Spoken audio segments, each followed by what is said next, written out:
Welcome to the world seen from Hanoi. My name is Stein Tønnesson, and I look forward to having a conversation for 1 hour with His Excellency, the Ambassador from the Socialist Republic of Vietnam, Le Hong Lam, who's sitting here. This is part of a series organized by Polyteknisk Forening on what the world looks like from various cities around the world. This series has been funded by the foundation Fritt Ord, for which we are very thankful. I'm particularly delighted to have Le Hong Lam here.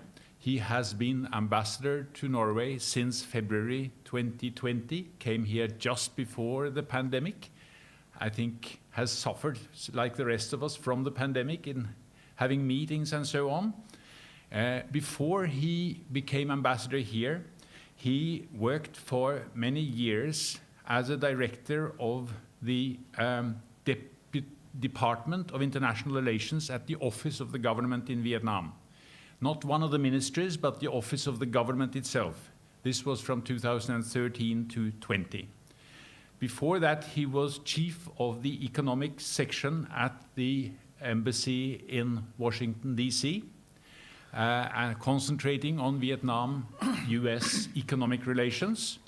He served in the past as Foreign Affairs Secretary for Prime Minister Vo Van Kiet, and he was before that again a senior researcher at the Institute of International Relations from 1984 to 91. I'm Stein Tønnesson, Peace Researcher at the Peace Research Institute Oslo, and have concentrated much of my research on Vietnam and on revolution and war in Vietnam. The first time I came to Vietnam was in 1989. I had traveled around the world and landed at the airport outside Hanoi. And when I got out of the airport and had passed the visa control and passport control, a 27-year-old young man was waiting for me outside to serve as my interpreter during my home state. And that was Le Hong Lam. So since that, we have stayed in touch and are actually good friends. In this conversation, I plan that we first talk about Hanoi, the city that we look at the world from.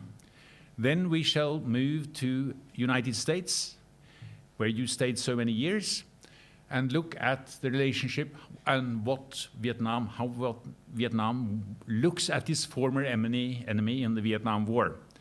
Then we move to China, then to ASEAN, the Association of Southeast Asian Nations, and towards the end we talk about Norway. Hanoi has today some 6.5 million inhabitants. Vietnam as a whole is smaller than Norway, but, well, Norway just has 5.5 million, Vietnam has 96 million, it approaches 100 million. It's one of the most densely populated countries in the world, particularly in the Red River Delta, where Le Hong Lam grew up. Hanoi is an old city, more than 2,000 years history. It was known for many periods in the past under various dynasties as Thăng Long, and it got its architectural form as it is today with a particular style from the French colonial period. And this was the French architect Ernest Hébrard who constructed houses that should mix European with elements of Indian and Chinese and Vietnamese tradition. And this particular style is still clearly visible in the center of Hanoi. And actually one reason why it has survived in this way is the Vietnam War, because the Americans never really bombed Hanoi to pieces. And the communist leaders in North Vietnam expected that it would be destroyed. So they did nothing to change it.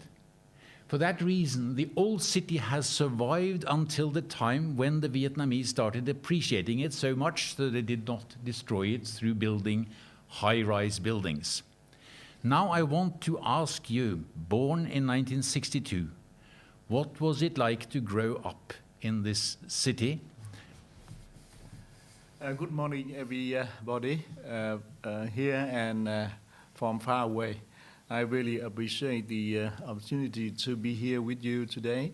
It is my first time to participate in with an audience like this, and I have been looking very much forward to this occasion. I don't think that I have a thorough and full preparation for everything that my friend Stein Tønnesson has been talking about, but I hope to provide you a little bit insight into what we have been thinking about the issues that Stein has mentioned to you before. Well, I think Stein has made quite a comprehensive introduction, not only about me, but also about my country. And I think I like to thank him very much. And I think that the time I spent with him in the period in 1989, which was, I think, one of the most interesting and exciting period in Vietnam's contemporary history. Life in during wartime, I don't think that any one of you here has been living in wartime, because I think most of you were born after the Second World War. But for me, I really experienced the life, how the war was fought in Vietnam, and how people live in the part of country that had been bombed by the American twice in my time. There are a few vivid memories about the time. The first was my first evacuation from Hanoi, which was from 1967 to 1970, when I was 7 years old. And it was a really long evacuation. And because I was too small to remember anything, I think the only thing I remember was the life in the evacuation province, which is about only 30 kilometers from Hanoi right now. And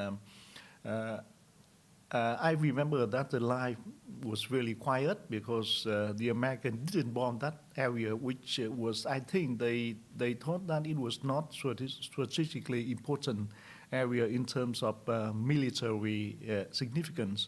So I had 3 years of rather quiet life, with occasional visit by my father, who remained in Hanoi because he was director of the department within the railway administration.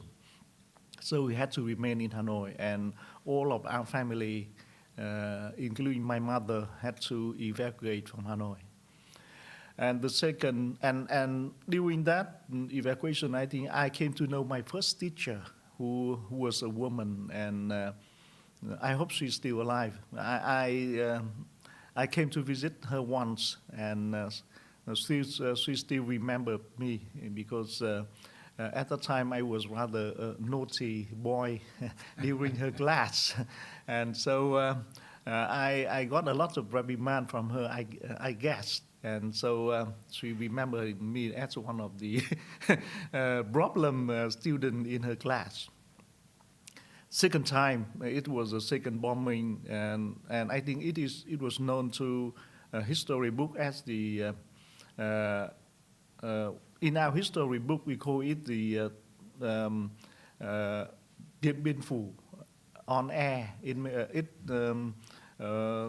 It's a metaphor for a very famous battle in Điện Biên Phủ province, which we fought and won against the French in the waning months of the First Vietnam War against the French in 1954.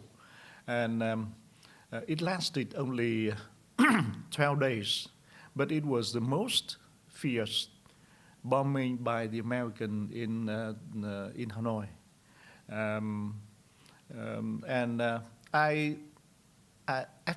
During the first days of those 12 days, I did not evacuate because we thought that the bombing would be short, and there was no reason to evacuate again.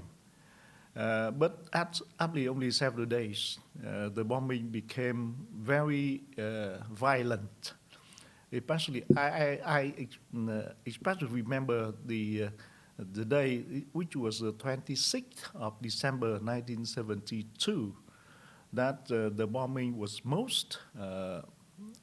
was heaviest, and many civilian places were completely destroyed by the bombing, especially, and there was still a monument commemorating that day in those areas.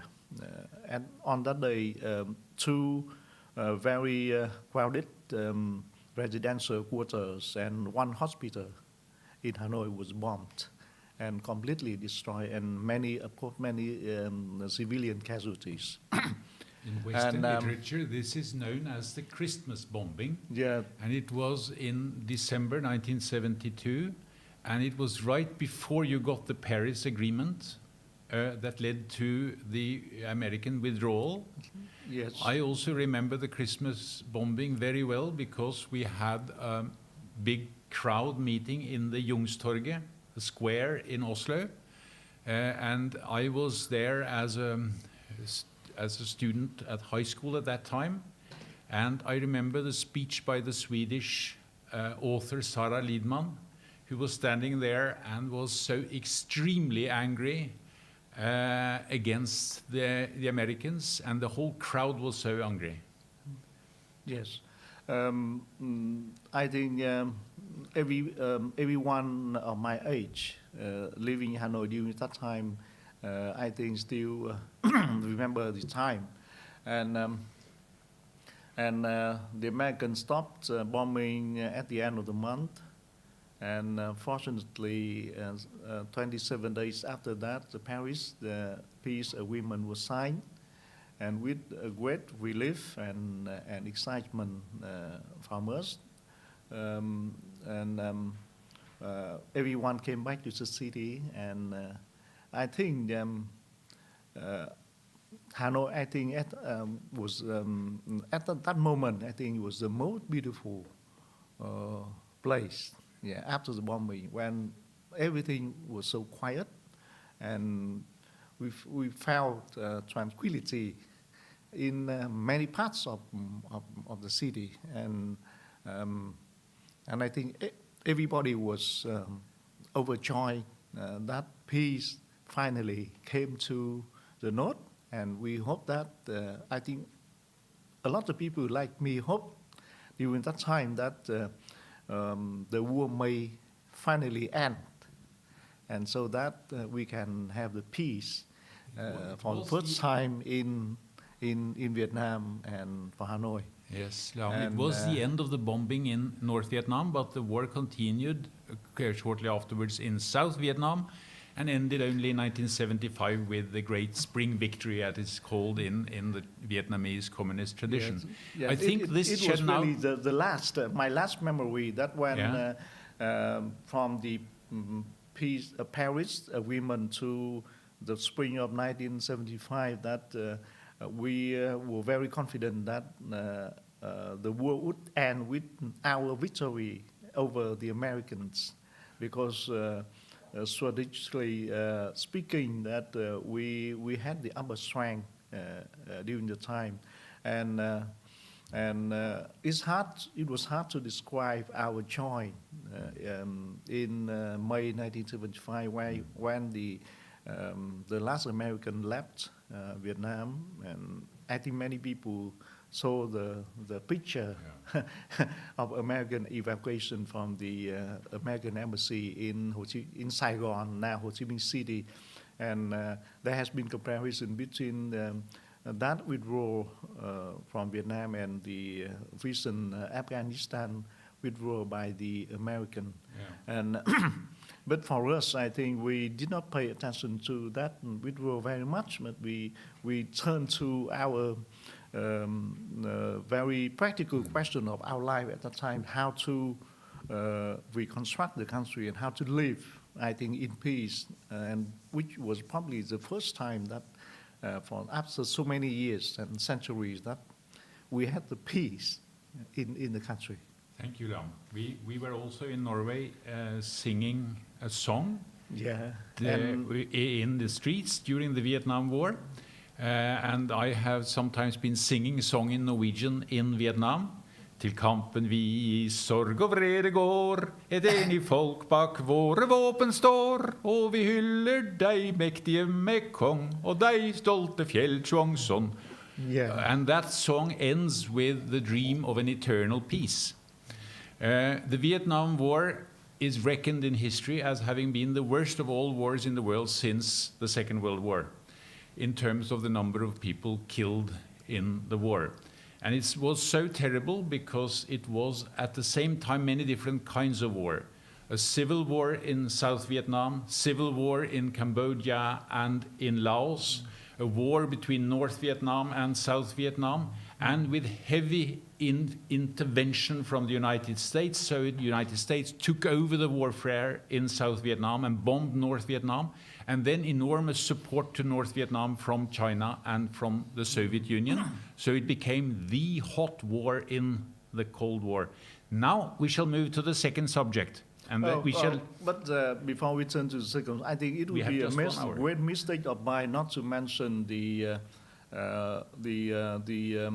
what we saw and what we read from documentary and what we read from newspapers that there were anti-war demonstrations in the Western countries against the war, particularly from the Nordic countries. And I think we were really impressed that people from countries like Norway and Sweden went to the streets and expressing their hate and dislike of the war and the atrocities that the war had brought to Vietnam. And I think that was very important milestone at the time that I should mention is Norway decided to establish the diplomatic relation with Vietnam. Can we return to that when we get to the end? Because yes, I was planning that we speak about Norway at the end. Now it's the United States, and you have been to the United States for a long time. And I have one question to you about this. On the background of the Vietnam War, and all the things that the United States had done to Vietnam through the bombing and everything, I expected when I came there in 1989 to find Vietnamese who felt some kind of strong animosity or hatred against Americans. Then I was very surprised to discover that the United States was actually very popular among people, not only in South Vietnam, where some people were longing for the period of independent South Vietnam, but also in Hanoi. And I saw at the market when you and I were out walking in the streets in Hanoi, that they were selling US Army jackets in the street, in the market. So people were wearing US Army jackets in Hanoi. That surprised me very much. And when I spoke with Americans also whom I met there, who were visiting, sometimes veterans from the war who had come back to see the places where they had fought, they all said that they felt very welcome and that the Vietnamese were hospitable. How come that America is so popular in Vietnam? Well, it's a very interesting question, and I think it will be the first time that I am asked about that question. In our history, I think we fought against so many countries because they invaded our country, and I think among them, I think the most powerful, like the Chinese, the French, then the Americans. And if we hold grudge against all those countries, then we cannot be friends with them. And for the American, I think not only for the pain that they caused us during the wartime, but also the pain that they caused to Vietnam during the nearly 20 years of total economic and trade embargo, as they are doing now against Cuba. And but then the time that they consider us as their enemy. But when they considered us as a friend, so things changed quite completely. And for Stein's wonder how come that we turn from enemy to friend, I think it's a very common, very usual phenomena from Vietnam, not only to the American but to other countries that we used to fight against during the past. For the American, I guess, you know, my personal feeling is that probably they have been buying more from Vietnam. Yeah, and America now has become the biggest export market for Vietnam. Is good. They buy nearly 20% of our export every year, and I think it very weak market, and of course it have a lot of Vietnamese people who want to make a living, because those industries that sell their goods to the United States are the labor-intensive industry, and they employ a lot of people and labor, especially in the poor area in the Mekong Delta, and so. And we have learned enough experience from emerging economies like South Korea and Hong Kong and Taiwan and Singapore, that they become advanced country out of trading and doing business with America. I think it's probably one of the reasons. The other reason is that they happen to speak English, and I don't know why, but English-speaking countries have a certain appeal to many countries, and Vietnam included. And I think according to the survey last year that the English-speaking country, America included, often rank the top of the country that the students from ASEAN countries, especially from Vietnam, want to go to. So probably there are two reasons why there is appeal, you know, from America to Vietnam. And of course, people can say that let's bygone be bygone, and we don't, you know, forget the past, but we don't want the past to be an obstacle to the development of relationship between country and country, and between people and people. And there are many lessons in the past that enemy become friends and even allies. And so it is a normal phenomenon in international relations. And I think America is not really an exception. You mentioned the embargo, and it took until the 1995, 20 years after the end of the Vietnam War, before normal diplomatic relations were established between the United States and Vietnam. But today it's my impression that the relationship is better than ever. I looked up on the US State Department website yesterday what they say about Vietnam, and they say that 25 years after the establishment of bilateral relations in 1995, the US and Vietnam are trusted partners with a friendship grounded in mutual respect. US-Vietnamese relations have become increasingly cooperative and comprehensive, evolutioning into a flourishing partnership. And this is now a relationship between a communist party state and a system in the United States which is actually hostile to the kind of system that you have in Vietnam. And you mentioned one reason for this, the economic one. For Vietnam, United States is an important market and also a source of investments. But what about the United States? Why are they now so nice and kind to Vietnam? Well, if you look at the history of our relation with the U.S., I think Vietnam had always wanted to be a friend of the U.S. Even during the Second World War, that Vietnam wanted to be allied to the United States in fighting against fascists in the Second World War.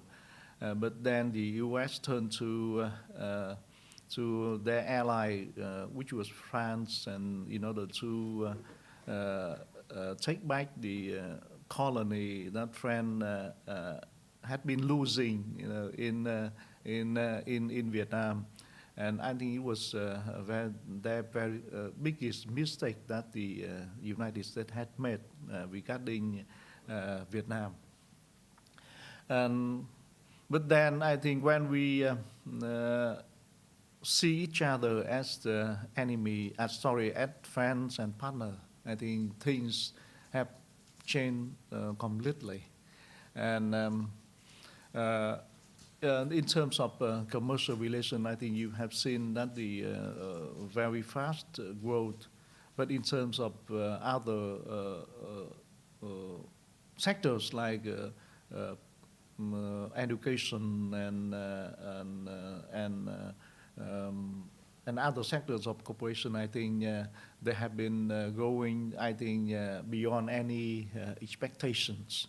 So through that, I think mutual understanding has been really increasing. And I guess that the Americans now see Vietnam not as any threat to their interest in the region. I agree with you there. Yeah. It's to the contrary. Vietnam is essential for the United States in containing the power of China.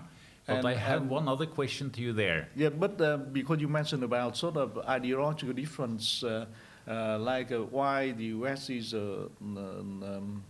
while Western country and Vietnam is a communist country that can be friend. I think it is a wonder of international relation, and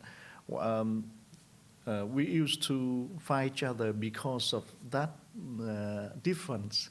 But then we think that it's a model that every country had chosen according to their practical needs and the people's aspiration.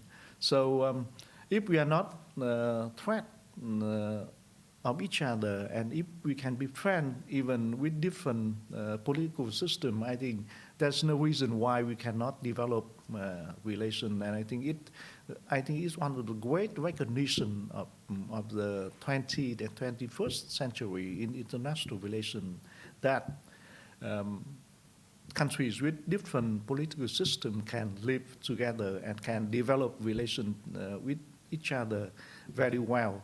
And if Vietnam, but it's also a paradox, because the United States is making so much out of democracy now, and then still are so friendly with Vietnam. I have one thing I'm particularly curious about there, and this before we move to China, and that's American presidents have been so popular in Vietnam.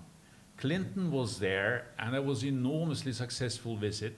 Obama gave one of his most wonderful speeches in Hanoi, and a place where he was eating bun cha is now a place that people go to eat bun cha in the same place where Obama did it. But the most popular of all the American presidents, in my impression, is Donald Trump. So extremely popular, both in among the Vietnamese population and also in government, and among the overseas Vietnamese in the United States, who are colossally supporters of Trump. Why is it that the Vietnamese like Trump so much? I have no data on survey to see the difference between what Vietnamese people think have been thinking about different American presidents. But I think one of the excitement that came from the people about Donald Trump was that he may be seen by Vietnamese people as different from other American president. he did not come from the institutions. He's not institutional president like all previous Americans, and he has become famous because of his business backgrounds much long before he became the American president.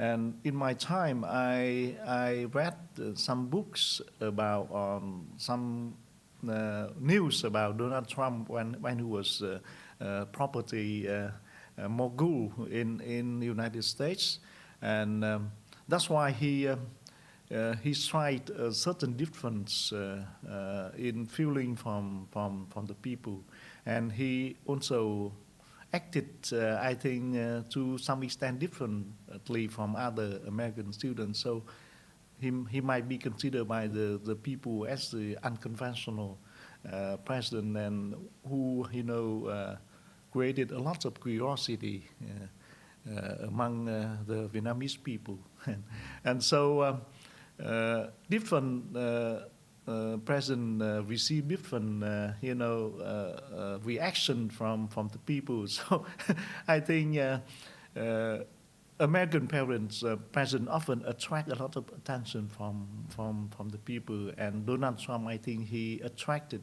a different attention from the people. Yeah.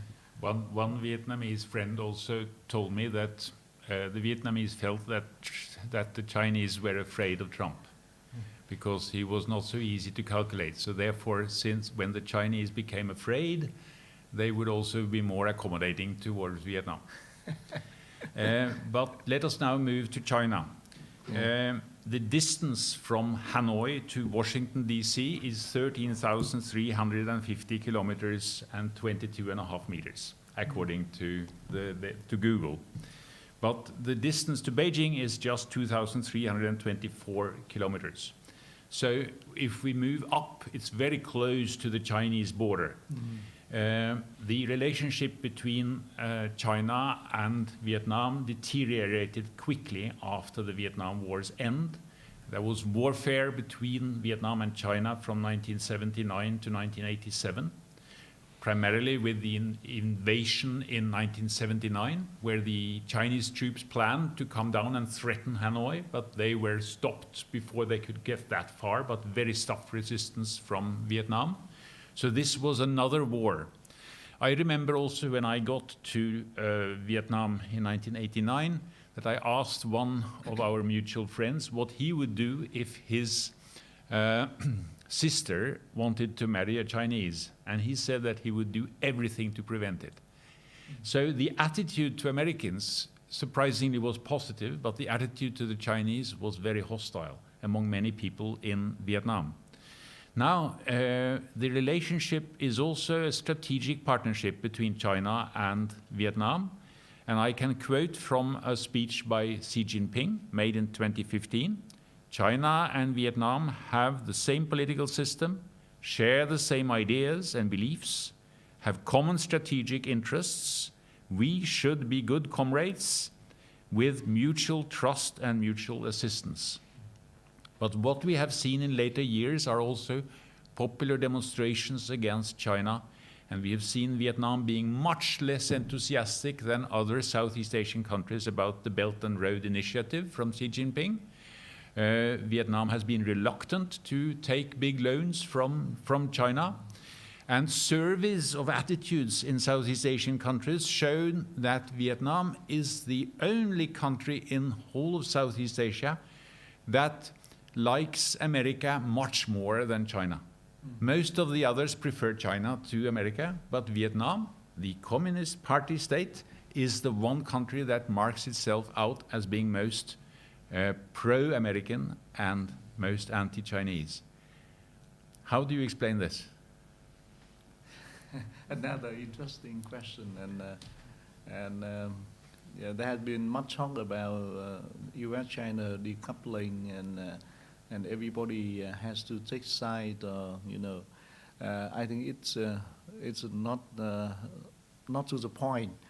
Well, about China, I think China for for many Vietnamese people is a great nation, and there's so many things great and good about China. And we really admire the Chinese civilization, culture, and one of my best wish is that when I have time, I should visit China for several months, because there are so many things in China that you want to see, not only the World Heritage side, but also the cultural and the beautiful places that have been so appealing to many Vietnamese people, including myself. Vietnam and China, I think, has been having a very good relationship. And as you say, that we have the same political system, and we all aim for socialism and with one party system. But one of the dramatic change in the relationship between Vietnam and China is that since the 1990s, the two countries have been treating each other as equal nation and equal partner rather than ally, or perhaps President Xi Jinping used the word conflicts, yes, because we are Communist Party led country, and for the communists we call each other conflicts, but it just is the way of addressing each other. It doesn't mean that communist countries should be an ally or should be close. We should have a close alliance in for certain common objectives. I think for a long time, especially since the normalization of Vietnam and China relations in the early 1990s, that the two countries have been treating each other as an equal and country like between any other countries in the world. So it doesn't make any difference between, even we have the same ideological system.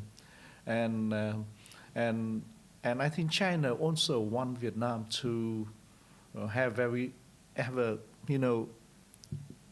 increasingly better relation with any other country in the world, even with the country which has the very different political system like United States or the Western countries. So in fact, China is now the greatest trading nation of Vietnam. And we really cherish that, and we see China rise as having more opportunities than challenges to Vietnam. But of course, there are still sentiment, among Vietnamese people, and I think it is understandable that when you compare with U.S. and China, U.S. is the only superpower country now in the world, but it is very far away, and it does not have sort of quarrel or conflict like between neighbors. Vietnam and China are very close neighbors. We have a very long history of ups and down and up and down again, and but finally we come to realize that we can live, quite peacefully, and we have disputes, we have conflict, and there are ways to solve disputes, the conflict.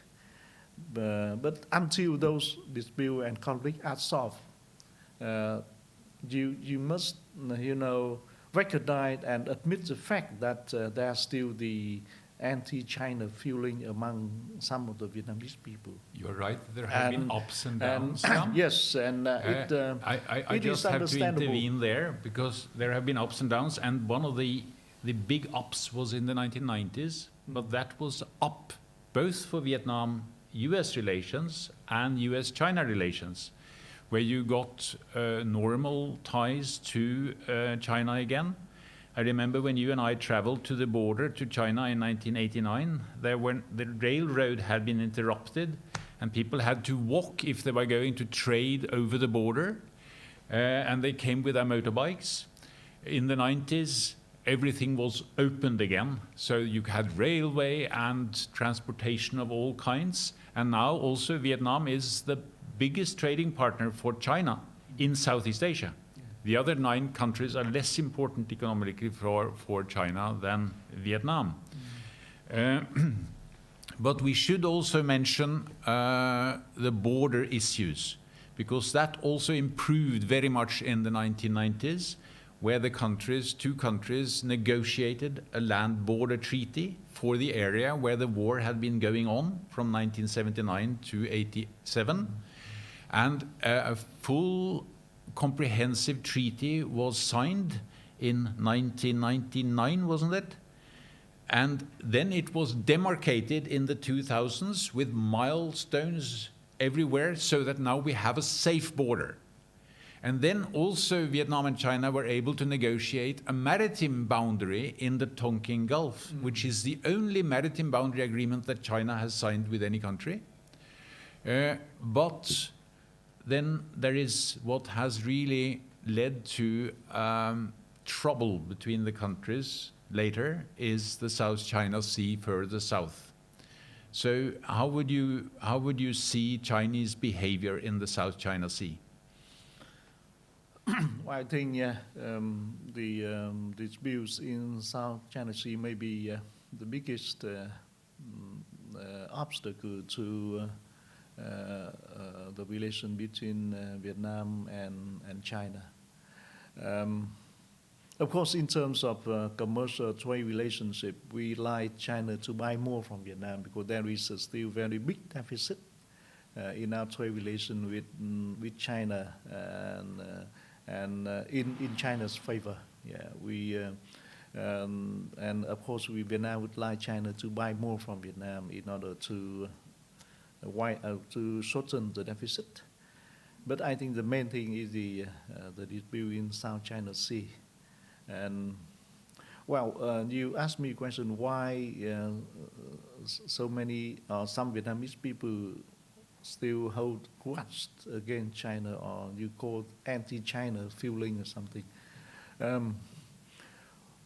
Well, I think I can ask you the same question whether you like a neighbor who came to claim your exclusive economic zone without any legal foundation. And I think it is a case of China that unfortunately that they still stick to their historical claim of the nice deadline that they think that 90% of the South China Sea belongs to China without any legal foundation, and which has been rejected by the tribunal in 2016. And so it's hard, to explain to the people why, such a claim, which has been internationally rejected, and China still stick to the claim and come to the exclusive economic zone of the country, which is recognized by international law, and build, not. I don't mention the militarization of the artificial island, but only the exclusive economic zone that Vietnam and other countries cannot, carry out the normal activities permitted under international law in their own economic zone. And it's hard to understand. And if you live, along a neighbor like that, it's hard to convince the people to like that neighbor. So we hope that China will change its position and come to a peaceful solution to the dispute, so that I think the relation between China, not only with Vietnam and China, but with other ASEAN countries can be improved. And according to the survey, I think last year by the Institute of Southeast Asian Study based in Singapore, that the great majority of people in ASEAN country saw China behavior in South China Sea is very disturbing. And that moves us to the next topic, because yeah. we have to speed up and we get to ASEAN. So it's not only Vietnam but also ASEAN, other ASEAN countries. And ASEAN, the Association of Southeast Asian Nations, Yeah. is for Vietnam also a kind of counterweight to China, and particularly in the South China Sea. But that has not always worked. ASEAN was formed in 1967 by 5 non-communist states in Southeast Asia, and at that time was seen as a way to keep peace between themselves, among themselves, and also prevent further expansion of communism from Indochina into the rest of Southeast Asia. After the Vietnam War was over, also there was a kind of stalemate between ASEAN and Vietnam.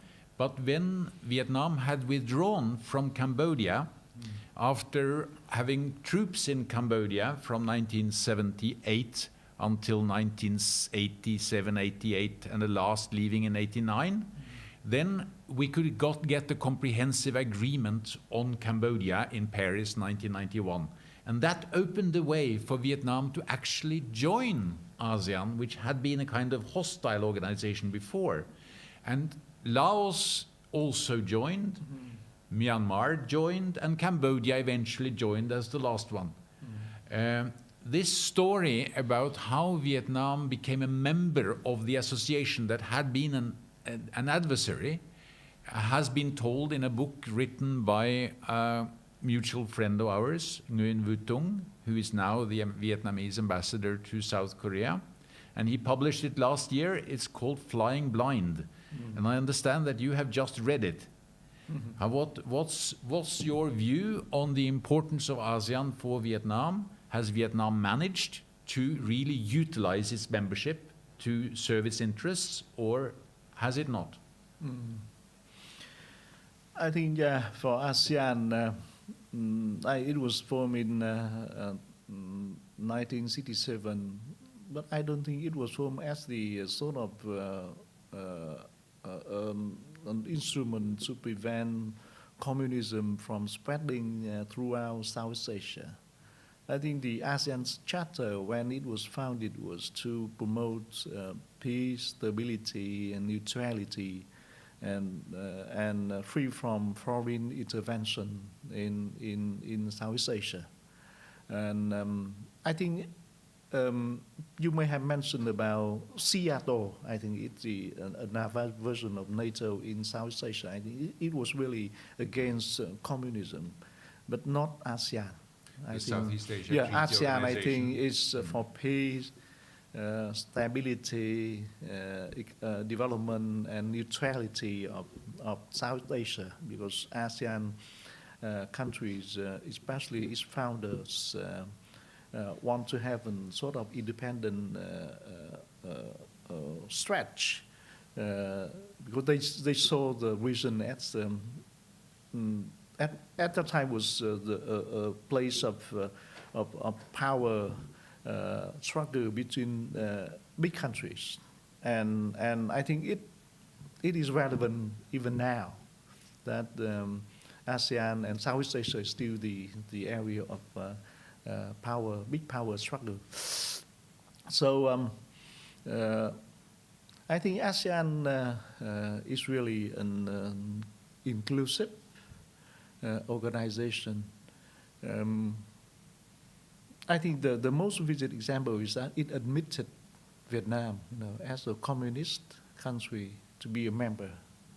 So ASEAN did not, differentiate between whether you are a communist country or whether you are a capitalist country to be a member. ASEAN admitted a country as a member on the condition that country commit to promote peace, stability, neutrality, and now we call that the Asean Sensuality. in every issue that is related to the security and development and growth of the region in particular. So we should see the very positive side about ASEAN. Yeah, it's not an instrument of any big power, and it will never become an instrument of any big power. So, so that I think is the very positive side about ASEAN. I'll ask you a specific question about Cambodia and Laos, because they are fellow members of ASEAN, and Cambodia has just taken over the chairmanship in ASEAN. And the Cambodian Prime Minister Hun Sen just traveled to Myanmar and kind of blessed the military dictator in Myanmar, and probably is now going to invite him into ASEAN to be accepted also by the other members of ASEAN. But my question to you is about the relationship between Vietnam and Cambodia and Vietnam and Laos. There was, they were part of one French-led unit, French Indochina. And the Vietnamese Communist Party always considered there to be a special relationship with Laos and with Cambodia.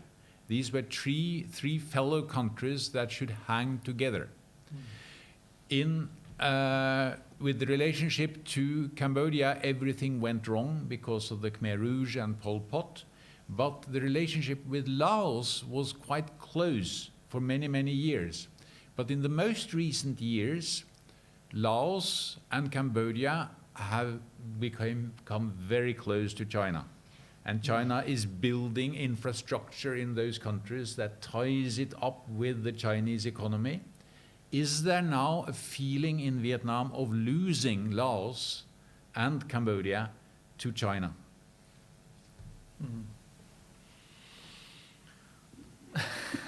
I think Laos and Cambodia, I think even a very close neighbor to Vietnam, and Laos has an extremely special relationship with Vietnam. We consider each other as brothers, yeah.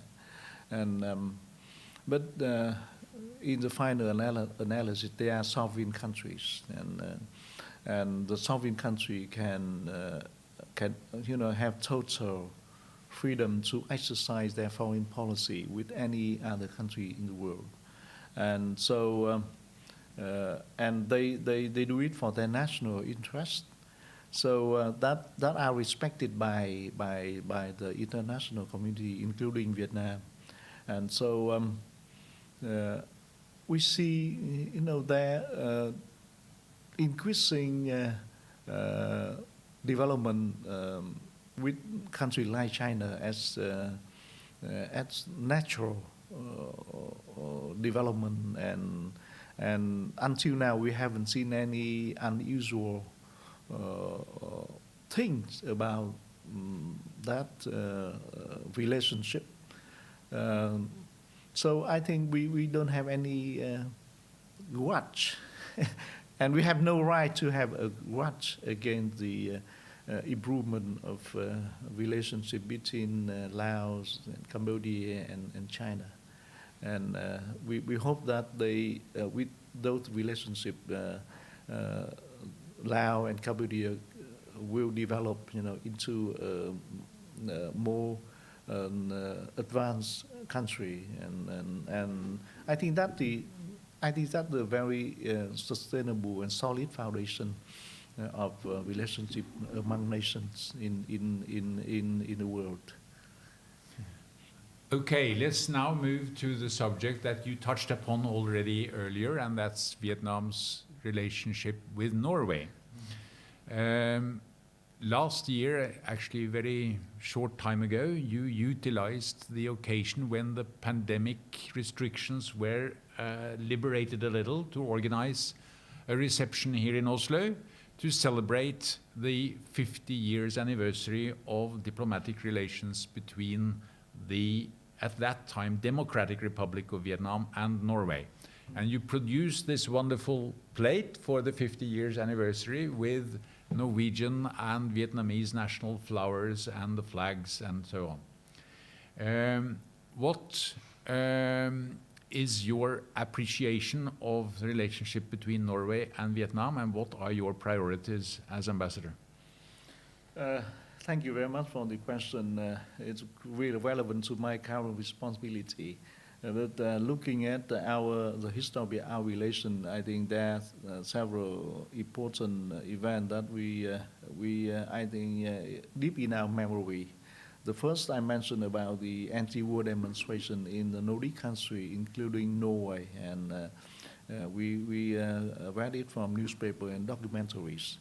And the second was the Norwegian government decision to establish the diplomatic relation with Vietnam November 1971. And when Norway was still a NATO member country, which meant that Norway was supposedly an American ally. And Norway established diplomatic relation with an enemy of the United States, which was one of its allies. And I think it's really a big appreciation on the part of Vietnam that countries like Norway decided in that way. You asked me when we talked together yesterday how this could be. Yeah, and it is still wondering why that... I tried to look it back up in this book about Norwegian foreign policy history, written by our great expert on foreign policy, Rolf Tamnes. And I must admit, surprised to see how much there was about Vietnam in this book about Norwegian foreign policy. There is something about Vietnam in many chapters. And it's because in 1971, you are right that was relatively early. It was after Sweden, with Olof Palme, who changed his attitude to Vietnam War. But it happened also in Norway, as you said, while the war was still going on, and Norway was a NATO ally, which Sweden was not. It was neutral. There was pressure from people like me, young people who demonstrated in the streets.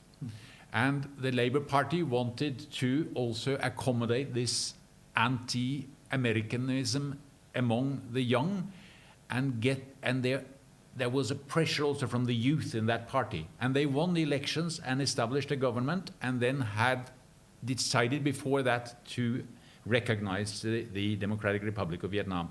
But there was also another reason, and that is that exactly because Norway was an ally of the United States, there was worry that the United States behaved in ways that would destroy its reputation. And Norway needed a good America to protect Norway against the Soviet Union. So in order to get a better America, Norway needed to tell. This was also part of Olof Palme's motivation. Yeah. And that was during the war, and after the war, I think Norway was one of the first countries who came to help us in our national reconstruction. And in 1977, the Prime Minister of Vietnam paid the first visit to Norway, and then he came back with a very significant development assistance program for Vietnam. And you remember that we were under the American embargo, and I think it's really sort of, a friend indeed is a friend in need. And Norway came to us as a friend in need.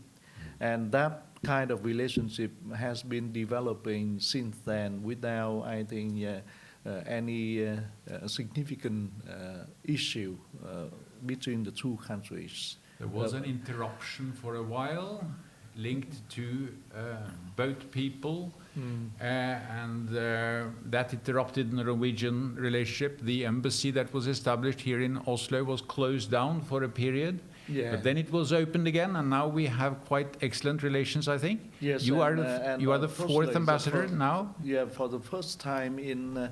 and it was a pleasant surprise for me when I became ambassador, was that there had been more Norwegian investment in Vietnam than I had thought, and especially especially the indirect investment, like by the Norwegian oil fund. I think they have been rather discreet, but they have done quite well in Vietnam, of course, we want to have much more of them present in the country, and we hope we can, as an ambassador to Norway, I can contribute a little to that process. With your praise. But I think the most significant thing was last year when the two countries, for the first time in our historical relation, became United Nations Security Council non-permanent members, and we had to really effective and beneficial cooperation at the United Nations Security Council, because the two countries have a lot of common things like support of multilateralism and protection of civilian and especially women and children and essential infrastructure in conflict areas. No, and also the response to climate change. Time is up, you see. Yes, and so you mentioned that we were together in the Security Council for a full year. This month, Norway has the presidency in the Security Council. Yes, You also and praised your the Prime Norwegian Oil Minister, Fund. your Foreign Minister, are going to chair a session that I think touching about the issue that Vietnam cared very much about last year and from now on. So we think that two countries share lots of common interests, and there is really good foundation for the relationship to try, provided that so much. that Norway pay more attention to the region like South Asia in general and to Vietnam in particular, because I sense that you have other priority as well. Thank you. Thank you very much. Thank you very much, your ambassador, for a very interesting conversation. Thank you.